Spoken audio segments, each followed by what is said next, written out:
네, 마지막 발제자 소개하겠습니다. 마지막 발제자이신 유정길 불교환경연대 대표는 녹색불교연구소 소장, 조계종 환경위원회 위원, 에코부타 이사 등의 활동을 하시는 불교계 대표적인 환경운동가이십니다. 유정길 대표님 모시겠습니다.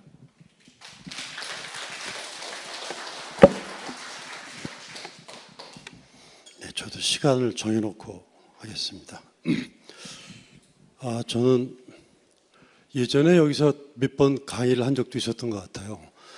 제 말씀은 앞에 세 분이 발표한 내용들을 좀 정리해서 왜 그런가에 대한 이유하고 그 다음에 그럼 어떻게 실천해야 될 것인가, 어떻게 해결할 것인가, 이 말씀을 좀 드리는 걸로 하겠습니다. 이거 넘어가고요. 자, 이거 예전에 한번 혹시 들으신 분 계신지 모르겠습니다. 이걸 꼭 한번 반복하고 싶어요. 지금 우리가 보통 행복하다, 행복이라고 그러면 보통 우리는 욕구분의 소유로 되어 있습니다. 욕구분의 소유. 여러분 여러분 텔레비전이나 신문 같은 것들은 다 광고로 유지가 되죠. 그죠? 광고를 많이 볼수록 여러분의 삶을 만족하게 될까요? 뭔가 좀 부족하다고 느끼게 될까요? 부족하다고 느끼게 돼요. 광고는 끊임없이 여러분한테 결핍감을 자극합니다. 먹어라, 입어라, 발라라, 써라예요. 여기 제가 이 옷 입고 있는 이 옷도 빨리 버려주길 바래요. 광고는 빨리 버려서 어떻게 하길 바랍니까? 빨리 뭔가 새 옷을 구입하고 새 신발을 구입하도록 만들고 있어요. 지금의 우리 모든 산업사회 시스템은 끊임없이 사람들로 하여금 빨리빨리 먹어라, 입어라, 발라라, 써라. 그거 빨리 버리라고 얘기하고 있습니다. 빨리 버리라고. 그래서 그렇게 하기 위해서는 어떻게 합니까? 자꾸 욕망을 확대시켜요. 욕구를 광고를 통해서 욕망을 자꾸 키웁니다. 그래서 사고 싶으면 내가 저걸 사야지만이 나는 행복한 사람이 되는 거죠. 그죠? 그래서 끊임없이 욕구가 확장되게 되면 소유가 자꾸 높아져야 돼요. 여러분, 소유한다는 얘기는 어떤 물건을 소유한다는 얘기예요. 그죠? 여기 있는 테이블, 여기 있는 무슨 의자 이런 것들이 전부 다 물건들입니다. 근데 이 물건은 다 자원에서 나오지 않는 게 없습니다. 그죠? 다 땅을 파거나 다 나무라든가 이렇게 자원을 채취해야 나오는 거예요. 그러니까 이것이 가능하기 위해서는 가장 중요한 전제가 있어요. 모든 사람이 욕구가 막 확장된 것에 따라서 물건을 많이 구입하고 많이 소비하게 만드는 데 있어서 가장 중요한 전제가 뭐다? 상품을 무한히 생산할 수 있어야 됩니다. 그죠? 상품을 무한히 생산하게 되면 모든 사람이 언젠간 다 풍요로운 사회가 될 수 있어요. 상품을 무한히 생산한다는 얘기는 무슨 말이냐 하면 상품을 무한히 생산하기 위해서 가장 중요한 전제 조건이 뭐냐면 자원이 무한히 있어야 한다는 겁니다. 아시겠죠? 자, 지금 현재 우리가 누리고 있는 행복, 이렇게 욕구를 중심으로 물질을 많이 소비하고 많이 버리는 것이 행복이고 발전이라고 생각하는 것들을 가장 중요한 전제 조건이 뭐다?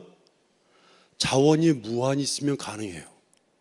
자원이 무한히 있으면, 우리가 옛날에 미국보다 30년 뒤졌다, 일본보다 10년 뒤졌다 이런 말 했었죠. 그죠? 30년간 노력하면 미국 같은 저런 식의 엄청난 소비 생활을 유지할 수 있을 것이다. 일본보다 10년 뒤에는 일본처럼 그렇게 살 것이다 라고 생각했단 말이죠. 근데 지금 우리나라는 이미 그렇게 됐어요. 우리나라는 세계 10위의 경제대국입니다. 우리나라 엄청나게 잘 살고 있는 겁니다. 제가 아프가니스탄에서 한 4년 활동한 적이 있었는데 그때 그 꼬마들이 마치 여러분이 60년대, 70년대 미국 영화를 보면은 우리 아버지가 왜 미국 사람이 아닐까? 이런 생각 혹시 해보신 분 안 계세요?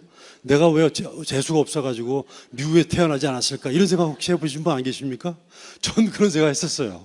왜 우리 아버지 이렇게 가난한 나라에 태어났을까?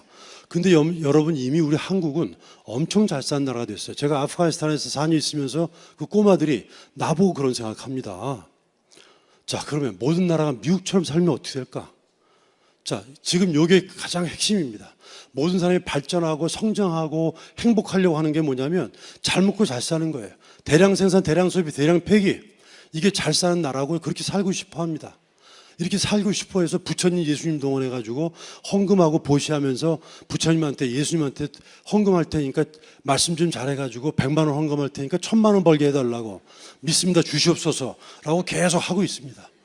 뭘 하기 위해서? 돈 많이 벌기 위해서, 풍요롭기 위해서 예수님, 부처님이 이용하고 있는 거죠. 그죠? 자, 근데 한번 상상해 보자고요.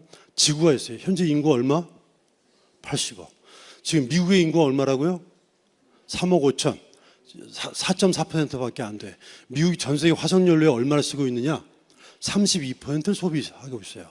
석유저탄 천연가스 미국이 저렇게 엄청나게 쓰고 있습니다.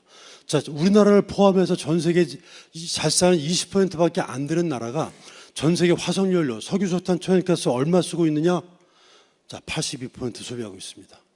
자, 이 말을 뒤집어 놓고 말하면, 자, 가난한 80%의 나라 사람들이 얼마 갖고 놀아먹고 있는 거죠? 예?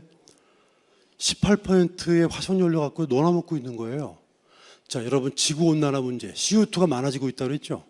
CO2가 많아지고 있고, 아까 메탄가스 심각하다고 했어요. 자, 잘 사는 나라 사람과 가난한 나라 사람하고 누가 CO2를 많이 배출했습니까? 어느 나라 사람들이 탄소 배출을 많이 했어요? 우리나라를 포함해서 미국, 유럽, 일본, 우리나라 같은 잘 사는 나라가 저렇게 엄청나게 탄소 배출을 많이 했습니다. 지구온난화 누구 책임입니까? 그러면 우리나라를 포함해서 잘 사는 나라 책임이에요. 자, 그러면 지금 우리가 이렇게 허랑방탕하게 소비해도 아주 탈 안 나는 것은 누구 덕분이죠? 저 가난한 나라 사람들이 저렇게 지질이 못나게 살아주고 있는 저 덕분에 아직도 지구가 탈이 안 나고 깨지지 않고 이렇게 살고 있는 겁니다. 여러분 지금 앞에 놓여있는 물건에 앞으로 6시간 이후에 다 쓰레기가 될 거예요. 여러분이 놓여있는 것들이 많을수록, 여러분 소비하는 게 많을수록 6시간 이후에 12시간 이후에 다 쓰레기장으로 갑니다. 여러분 이 업보를 어떻게 할 거예요? 예?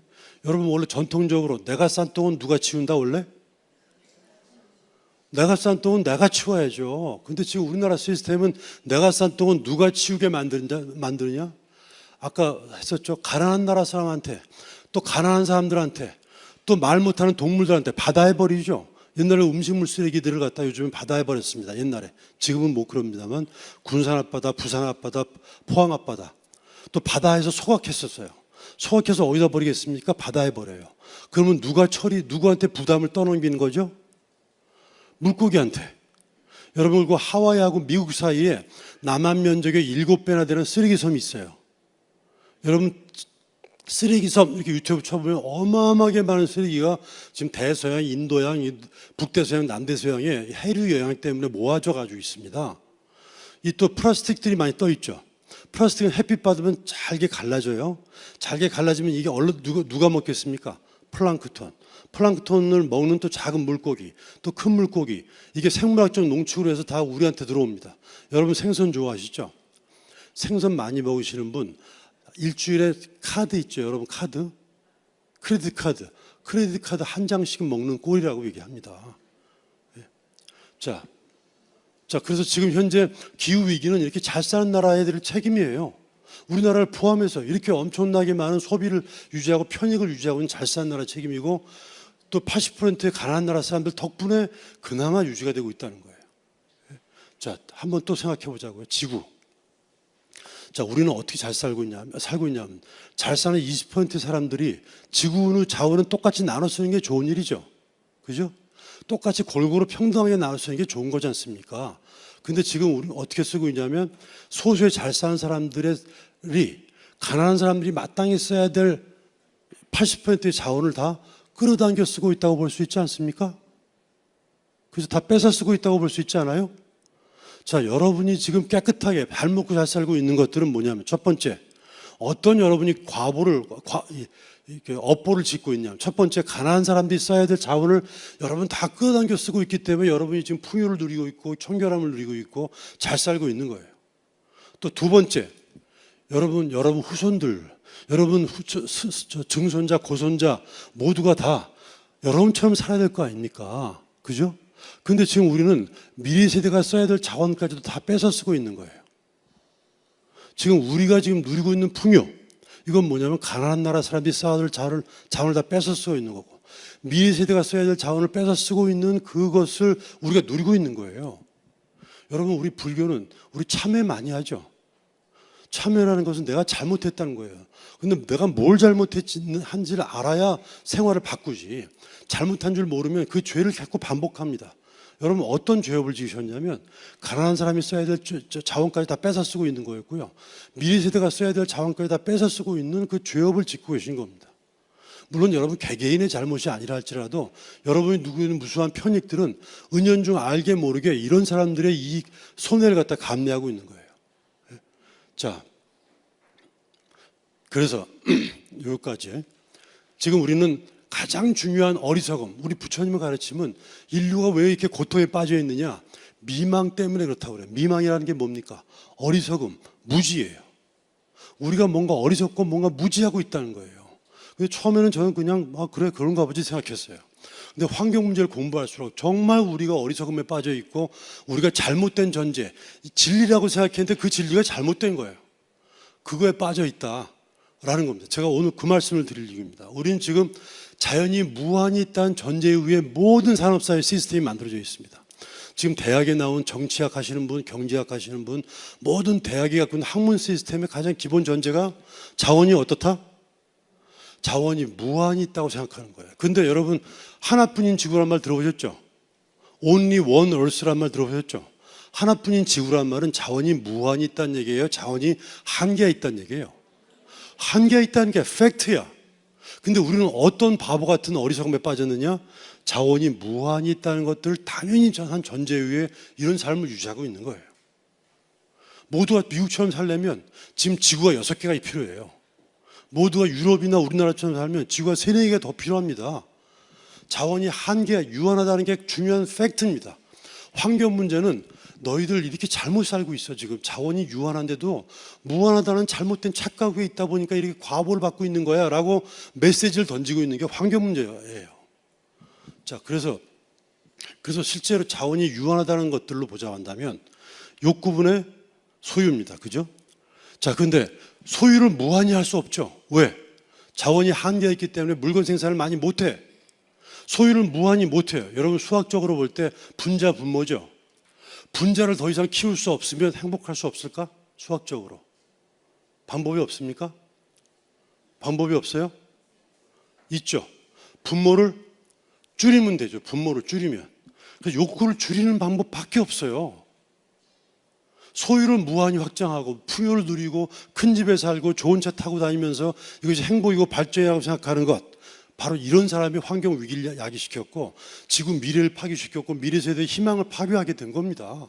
근데 모든 나라 전부 다 법대 의대 들어가가지고 잘 먹고 잘 살려고 하잖아요. 이게 잘못된 전제 위에 만들어진 겁니다. 자, 그래서 방법은 뭐냐면 분모를 줄이는 방법밖에 없어요. 욕구를 줄이는 방법. 여러분 물건, 사람의 정신과 물질이 있죠. 자, 소유는 사람의, 욕구는 사람의 마음에 대한 거예요. 그죠? 자, 소유는 사람의 물건에 대한 겁니다. 과거에는 누가 물건을 많이 갖고 있냐가 행복이었는데 환경 위기를 앞두고서 이제는 물건을 많이 갖고 있다는, 많이 가지려고 하는 것, 그게 바로 죄업이 큰 거예요. 그래서 이제는 욕구를 어떻게 컨트롤하느냐, 마음을 어떻게 컨트롤하느냐가 행복과 발전의 중요한 척도가 되고 있습니다. 여러분 이거 많이 들어보셨지 않았어요? 부처님이 이렇게 말씀하셨어요. 예? 부처님이 이미 물질적인 소비를 통해서 행복을 누리는 게 아니라 이 마음의 행복과 욕구를 줄여나가는 걸 통해서 행복을 누리라고 이렇게 말씀하셨습니다. 어쩌면 예전에는 부처님이나 예수님 이렇게 한두 분 정도의 깨달은 사람이 있었는데 환경 문제는 하도 답답하니까 모든 사람이 한꺼번에 깨우치라고 지금 환경 문제를 갖다 이렇게 야기시키고 있는 거라고 볼 수가 있는 거죠. 자, 환경 문제의 핵심은 어떤 환경 운동이든 이 내용이 들어가요. 쓰레기 줄이기 운동도 쓰레기 분리수거만 잘하면 안 됩니다. 쓸 거 다 쓰고 난 뒤에 분리수거 한 소용이 없어요. 결국 쓰레기가 적게 나오는 거, 쓰레기를 적게 버리는 게 핵심입니다. 쓰레기 적게 버리는 방법은 뭡니까? 적게 소유하는 거잖아요. 작게 사는 거잖아요. 스몰 이즈 뷰티풀입니다. 그런 삶을 살지 않으면 안 된다는 게 환경 문제의 초점입니다. 자, 그래서 이제는 성장이 아니라 성숙 사회예요. 자, 인간의 무명, 어리석음 때문에 탐진치 삼독이 발생했어요. 그래가지고 인간의 성공이, 지금 모든 나라가 다 성공했는데 알고 보니까 인간의 성공이 실패가 된 거예요. 왜? 인간의 어리석음 때문에. 자, 그래서 물질에서 이제는 마음의 시대로 가야 된다. 그래서 이제 스몰 이즈 뷰티풀이야. 작게 사는 게 아름답고요. 그 다음에 슬로우 이즈 뷰티풀입니다. 천천히 사는 거예요. 그동안 빨리빨리 살려고 하는 건 뭡니까? 경쟁하려고, 이기려고 하고 이런 게 바로 경쟁사회 속에서, 성장사회 속에서 놀렸다 한 다음에 이제는 천천히 사는 거예요. 그 다음에 쉐어 이즈 뷰티풀입니다. 여러분 쓰고 있는 무수한 많은 물건들, 여러분이 벌고 있는 돈들 다 여러분 겁니까? 우리 후세들 것들을 다 뺏어가지고 누리고 있는 거예요. 가난한 나라 사람이 쓰고 있는 걸 뺏어서 누리고 있는 겁니다. 내 게 아니라고요. 그렇기 때문에 이런 것들을 다 가난한 나라 사람들한테 돌려주는 것. 제가 이제 아프간이나 인도에 이런 활동을 하고 있는데 내가 본연하게 굉장히 위대해서가 아니라 그들 것들을 돌려주러 가고 있는 일이죠. 내 죄업을 참여하는 방법 중에 하나가 가난한 사람을 도와주고 하는 겁니다. 자, 그래서 행복에 대한 정의는 물질적으로는 필요해요. 자, 그러면 사람들이 말합니다. 가난한 나라 사람들도 그러면 가난한 나라 사람들도 계속 그럼 가난하라는 말이냐? 가난한 나라 사람들은 지금 지지리 못나게 살아주고 있는데 모두가 가난하게 자발적인 청빈, 주체적인 가난 이게 굉장히 중요한 환경적 실천인데 가난한 나라 사람들을 계속 가난하게 살라고 말하는 건 이건 부당하지 않느냐 이렇게 말할 수 있어요. 그런데 사람이 뚱뚱한 것도 병이죠. 삐쩍 마른 것도 병인 거예요. 지금 미국이나 유럽이나 우리나라는 뚱뚱해서 문제인 거예요. 가난한 나라 사람들은 삐쩍 말라서 문제인 거죠. 건강하게 살기 위해서는 가난한 나라 사람들은 일정하게 자립적인 발전을 해야 됩니다. 잘 사는 나라는 줄여야 되는 거예요. 그렇게 살지 않으면 안 된다는 겁니다. 자, 그 다음에 중요한 얘기입니다. 지금 우리가 6가지의 어리석음 때문에 환경 위기가 발생했습니다. 뭐냐면 분리하는 사고예요. 여러분 지금 우리 생각은 네가 고통받든 말든 난 상관없어. 그죠? 아마존에 밀림이 파괴되든 말든 난 관계없어요. 다 가난한 나라 사람들이 굶어 죽든 말든 난 관계없어요. 누가 죽든 말든 상관없어요. 이런 말 많이 쓰죠. 여러분 관계없다, 상관없다 이 말은 뭡니까? 너와 내가 분리가 돼 있다는 뜻이잖아요. 그죠?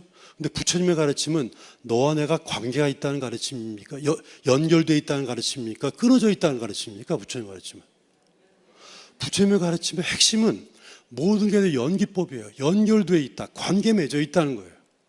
근데 지금 우리 사회, 산업사회의 가장 근본적인 건이 뭐냐면 너와 내가 관계가 없다야. 너와 내가 분리가 되어 있다는 거예요. 인간과 자연이 구분되어 있고 분리되어 있다는 겁니다. 그래서 죽든 말든 관계없어요. 이 아마존의 밀림이 파괴되든 말든 상관없어. 관계없다, 상관없다라고 하는 것 자체가 바로 모든 문제의 원인입니다. 이거 부처님이 이미 모든 게 관계가 있기 때문에 네가 너의 고통은 나의 고통이야. 너의 행복은 나의 행복이에요. 근데 지금 같은 경제인 사회에서는 네가 죽어줘야 너의 불행이 내가 승리하는 데 도움이 돼. 내가 1등이 되려면 네가 꼴찌가 되어줘야 돼 라고 생각하는 겁니다. 이게 다 분리되어 있다고 생각하는 거, 구분되어 있다고 생각하는 게 첫 번째 어리석음입니다. 경쟁하고 그 다음에 아까 말씀드렸죠. 자원이 무한히 있다는 어리석음입니다. 자원이 실제 어떻다? 무한하다, 유한하다. 유한하다예요. 유한하다는 것들이 팩트입니다. 옛날에 우리 240 산업혁명 이전에는 무슨 자원을 썼습니까? 지상 자원을 썼어요. 나무, 물 이런 거, 그죠? 이건 나무가 베지면 자연히 복원이 됩니다, 그죠? 그다음 물 같은 것들도 쓰고 난 뒤에는 이게 다 정화가 돼요. 그런데 산업혁명 이후에 지금 우리는 어떤 자원을 쓰고 있습니까? 지하 자원을 쓰고 있어요. 땅속 밑에 쓰고 있어요. 채굴해서 쓰고 있어요. 그러니까 무한히 성장하려면 무한히 채굴해야 돼, 그죠? 이 말은 뭐냐면 무한히 성장하려면 자원이 무한히 채굴할 수 있기 위해서 자원이 무한히 있어줘야 되는 거죠. 이거 옳은 거예요? 틀린 거예요? 팩트가 아닙니다. 거짓 정보를 갖고 우리가 지금 이런 삶을 살고 있었던 거예요. 자, 세 번째는 아까 말씀드렸죠. 우리 오염 여기 쓰레기들 다 누구한테 버린다고요? 가난한 나라 사람들, 가난한 지역, 또 가난한 약한 동물들한테, 또 아니면 미래 세대한테 떠넘긴 거예요. 이걸 피해 외부화라고 합니다. 아까 우리 코끼리 이거 보셨죠? 여러분이 청결함을 누리는 것, 지금 깨끗하고 좋은 집에 살고 있는 것, 한 6시간, 12시간 후에 어디로 간다고요? 쓰레기장으로 갑니다. 누구한테 던지는 거예요? 다 외부로 던지는 거예요. 외부로 다 내 죄업을 다 전가시키는 겁니다. 내가 싼 똥은 내가 치워야 된다. 아시겠죠? 근데 우리는 자꾸 떠넘기고 있는 이 죄업입니다. 편익은 내가 누리고 또 이 손해는 다 약한 사람한테. 이 세 가지의 죄업을 하고 있습니다. 근데 모든 게 다 연결되어 있어요. 연기적 사고입니다. 부처님은 이걸 깨우치라고 우리한테 말씀하신 거예요. 자원의 무한주의, 자연이 유한합니다. 팩트가. 그다음에 피해 외부화가 아니라 책임의 내부화여야 됩니다. 내가 책임진다고 생각하는 겁니다. 자, 그 다음에 인간중심주의입니다. 여러분, 벌레 중에서 이충, 해충이 있죠. 자, 해충 그러면 뒤에 무슨 말이 떠오릅니까? 해충 뭐뭐? 해충? 박멸. 해충이라고 말하는 순간 박멸해야 돼. 씨를 말려 죽여야 돼요. 여러분 풀들도 미나리, 쓴바귀가 있는데 기타 등등의 풀을 뭐라고 하죠? 잡초, 그죠? 잡초 뒤에 무슨 말이 붙죠? 잡초 뭐뭐. 잡초 그러면 제거해야 돼, 그죠? 익충이다, 해충이다, 이 기준이 누구 기준이에요? 자, 잡초다, 아니다, 누가 기준이에요? 사람 기준으로 해충이기 때문에 완전 씨를 말려 죽여도 괜찮아요? 모든 동물들은 다 태어난 이유가 있는 거예요. 여러분, 지렁이도 밟으면 꿈틀한다. 죽고 싶어서 꿈틀합니까? 살고 싶어서 꿈틀합니까? 살고 싶어서 꿈틀하는 거예요. 불교는 방생을 하죠. 시간 됐다는 얘기. 방생을 하죠. 왜 그렇습니까? 죽어가는 걸 살려주려고 하는 거예요. 근데 지금 우리는 인간 중심적으로 인간만이 살고 모든 동물들은 인간의 먹이, 인간이 지배 정복해도 당연하다고 생각하는 거예요. 이게 네 번째 잘못된 과보입니다. 그다음에 직선적 세균화입니다. 여러분, 우리가 수세식 변소는 똥을 넣고 물을 쫙 내리면 쫙 흘러가죠. 나와 관계가 없어져요. 근데 옛날에 우리 시골에서 퍼세식 변소는 여러분, 우리 할머니들은 할머니 할아버지 옆집 다른 집에 가서 똥 넣고 오면 야단 맞았어요. 그죠? 왜? 이 똥은 뭐죠? 내가 먹어야 될 채소의 먹이야. 결국 내 입으로 들어오는 거란 말이지. 옛날엔 다 돌고 돈다고 생각했고 다 순환하고 윤회하고 돈다고 생각했는데 지금의 사회 시스템은 직선적입니다. 여러분, 성장도 직선적으로 성장하죠. 그죠? 무한히 성장하죠. 근데 자연계에 대해서 무한히 성장하는 게 있습니까? 나무도 초기는 길이 성장을 해요. 한 20m 갔다가 나중에 부피 성장하죠. 20m밖에 안 커요. 사람도 한 2m 크다가 나중에는 이제 성숙해지는 과정에 갑니다. 근데 인간만이 유일하게 무한히 성장이 가능하다고 생각합니다. 자연계는 무한 성장하는 게 없어요. 근데 이게 직선적인 시간관 때문에 그렇습니다. 근데 불교에 가르치면 모든 게 직선적이라고 가르칩니까? 모든 게 다 윤회하고 순환한다고 가르칩니까? 윤회하고 순환한다고 하죠. 바로 부처님의 가르침처럼 다 모든 게 다 순환하는 거예요. 그래서 환경위기 사회는 순환사회를 만드는 게 목표입니다. 순환사회를 만드는 거. 이 부처님이 말씀하셨던 가르침이잖아요. 그 다음에 공공재 소유의식. 전 이게 핵심입니다. 여러분, 이런 물건들, 제가 조금 오버해서 죄송합니다만 요 얘기까지 해야 할 것 같아요. 이런 물건은 내가 기술 개발해가지고 만들어서 팔아서 이득을 얻는 것, 이해가 되죠? 그죠? 여러분의 공이 들어갔고 기술이 들어갔고 했어요. 이게 보통 상품을 팔아가지고 이득을 얻는 거예요. 자, 근데 지금 사람들은 어떻게 해서 돈을 버는 사람이 많습니까? 어떻게 해서 돈 버는 사람 많죠? 부동산, 그죠? 자, 여러분, 부동산 하는데 여러분 땅 만드는데 여러분이 어떤 노력을 기울이셨어요? 거기서 채굴되는 석유, 석탄, 천연가스를 만드는데 여러분은 어떤 기여를 했습니까? 기여 안 했어요. 여러분은 어떤 아버님을 통해서 재산 물려받았겠죠. 상속받았죠. 아버님은 그 할아버지한테 할아버지 올라갔을 때 올라갔겠죠. 근데 그 최초에 누군가는 원래 모두가 다 같이 썼던 건데 갑자기 울타리를 딱 치고 이거 내 거야라고 한 최초의 사람이 있겠죠. 그죠? 자연을 도둑질한 사람입니다. 본래 땅이라고 하는 게 여러분, 땅에 금이 거저 있습니까? 안 거저 있어요. 근데 사람들이 합의해가지고 이 땅은 내 거라고 합의를 한 거죠. 땅은 소유할 수가 없어요, 원래. 원래 그래서 요 얘기하면 길어집니다만, 그래서 요즘엔 내 개인적 소유가 아니라 공공의 소유, 공적인 소유, 이럴 때 공원 같은 경우는 여러분 같이 누리고 있죠. 그죠? 공유지, 시유지 이런 게 많죠. 이렇게 공공의 것들을 넓혀 나가자. 이거 커먼스 운동, 공공재 운동입니다. 저는 이거 불교의 무소유 운동이에요. 예. 토지와 자원 이런 것들은 인류가 만들고 무수하게 많은 인간의 노력만이 아닙니다. 자, 우리 이 6가지가 인간이 갖고 있는 어리석음이에요. 자, 그런데 여러분 보면 우리 기독교인들이 어디 거리에서 예수 천당 불신지옥 이런 말하면 이게 주장입니까, 진리입니까? 네? 주장이에요, 진리예요? 주장이에요. 주장한다고 진리입니까? 아니죠. 근데 이런 얘기를 하면 불교가 정말로 환경 실천적인 이념으로 정말 아름답고 위대한 가르침이라는 걸 깨닫게 돼요. 그죠? 저는 그렇습니다. 근데 그래가지고 다른 사람들한테 부처님의 가르침은 환경 위기 시대에 너무너무 위대라고 얘기하면 불자가 아닌 다른 사람이 볼 때는 이걸 주장이라고 볼까요? 진리라고 느낄까요? 주장이죠. 여러분, 이 주장을 진리라고 느끼게 만드는 방법은 뭐예요? 예? 자, 그렇게 잘난 이론을 갖고 있는 너는 어떻게 사냐 이거야. 그렇게 이론만 사람은 그 사람의 말을 믿습니까? 삶을 믿습니까? 예? 그 사람의 말을 믿습니까? 그 사람의 행동을 믿습니까? 행동을 믿는 거죠. 자, 그리고 바닷물에 소금은 3%밖에 안 됩니다. 그죠? 사회를 변화시키는 데는 3%의 인구만 있으면 돼요. 3%만 바뀌면 세상은 뒤집어집니다. 아시겠죠? 자, 우리 불교 인구 중에서 한국에서 한마음 선언의 회원들이 얼마나 될까? 네? 최소한 아직 한 10%는 안 되겠죠? 그죠? 근데 여러분, 모든 사회적인 변화를 움직인 사람은 결국 한 사람이 시작하는 거예요. 네? 한 사람이 시작하는 거예요. 3%만 바뀌면 됩니다. 근데 우리 불교 내에서 한마음 선언 같이 이렇게 단단히 뭉쳐져 있는 곳이 어디 있습니까? 저도 정토에 있었습니다만 한마음 선언이 항상 부러웠던 게 뭐냐면 여기는 굉장히 실천적이고 수행도 많이 하고 아주 일사불란합니다. 그 다음에 굉장히 아주 그 스님들이라든가 신도님들이 정갈하시고 여러분 다른 사람들 다 떠나가지고 한마음 선언만 바뀌면 3%만 바뀌면 돼요. 아시겠죠? 근데 네.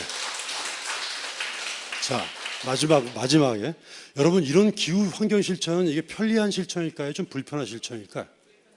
불편하죠. 여러분 공덕이 되려면 편리해야 공덕이 됩니까? 조금 불편해야 공덕이 됩니까? 그죠? 한마음선에서 여러분 편하게 해주면 여러분한테 공덕이 쌓일까요? 조금 불편하지만 이렇게 일용품도 쓰지 말고 플라스틱 좀 죽게 쓰고 이런 요구를 자꾸 합니다. 그죠? 이런 것들을 힘들게 생각하지 말고 흔쾌히 받아들여 가지고 우리 한마음 선언은 다른 절하고 달라서 지구 환경 문제에 정말 열심히 하는 것은 이것은 여러분을 불편을 끼치는 거예요? 아니면 여러분한테 자긍심을 느끼게 만드는 거예요? 여러분 주변 사람들한테 이런 한마음 선언을 많이 요구해서 이런 자긍심을 많이 갖게 만들어야 되겠습니까? 아니면 우리 한마음 선언은 귀찮으니까 오지 마라 이렇게 얘기하셔야 되겠습니까? 여러분 이런 실천하고 있는 한마음 선언에 대한 자부심을 느끼셔야 되고요. 여러분 스스로도 그렇게 노력을 하셔야 되고 여러분 여기 나이 드신 분은 돌아가시면 그만이지. 아까 얘기했죠. 지금 막 태어난 아이들은 태어나자마자 이 어마어마한 위기를 갖다가 안고 살아야 돼요. 누구 과보예요 이게? 여러분의 과보야. 그러니까 여러분의 과보는 여러분이 없애야죠. 그걸 하려면 여러분 열심히 실천하셔야 됩니다. 아시겠죠? 불편하더라도 어려우시더라도 하셔야 돼요. 자, 우리 해놀 스님이 EM이나 환경 실천하자 그러면 여러분은 흔쾌한 마음으로 하셔야 되겠습니까? 약간 불편하게 느껴야 되겠습니까? 자, 우리 해놀 스님이 정말 애 많이 쓰셨어요. 박수. 자, 여러분 3%만 바뀌면 됩니다. 아시겠죠? 네, 수고하셨습니다.